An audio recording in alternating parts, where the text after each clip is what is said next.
Bonjour à tous. Le 12 juin, le temple de la renommée. Et tous ceux-là qui avaient reçu par leur foi un bon témoignage n'ont pas obtenu ce qui leur avait été promis. Car Dieu avait en vue quelque chose de meilleur pour nous, afin qu'ils ne parviennent pas sans nous à la perfection. Hébreux 11, versets 39 à 40. Ce jour-là, le 12 juin 1939, le temple de la renommée du baseball était inauguré à Cooperstown, New York. Son but est d'étudier l'histoire du baseball, en plus d'exposer des objets importants liés à l'histoire de ce sport et, surtout, d'organiser des activités pour honorer les meilleurs joueurs, managers, arbitres et promoteurs de ce sport.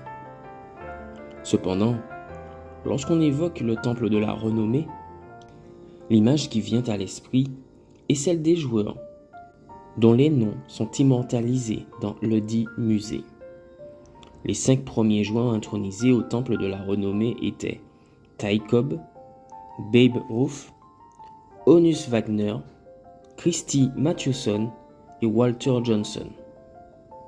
En 2023, le temple de la renommée comptait 342 lauréats et la liste ne cesse de s'allonger. Sa devise est « Préserver l'histoire, honorer l'excellence, relier les générations ». Sais-tu que la Bible contient également un temple de la renommée?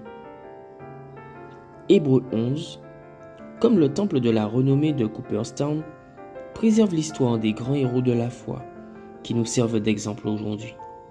Il honore également l'excellence des hommes et des femmes qui, par la foi, vainquirent des royaumes, exercèrent la justice, obtinrent des promesses, fermèrent la gueule des lions, éteignirent la puissance du feu, échappèrent aux tranchants de l'épée, reprirent des forces après avoir été malades, furent vaillants à la guerre et mirent en fuite des armées étrangères.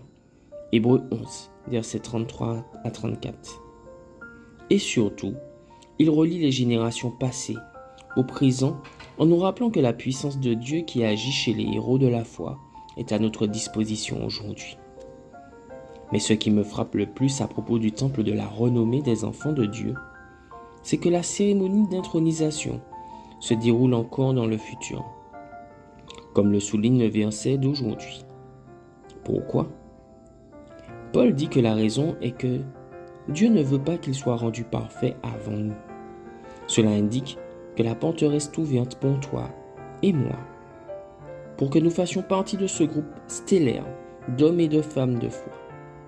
Ainsi, nous avons aujourd'hui l'opportunité de préserver l'histoire de ceux qui nous ont précédés, d'honorer l'excellence qui les a caractérisés et de nous connecter avec les nouvelles générations pour transmettre notre foi et notre espoir au monde qui en a besoin.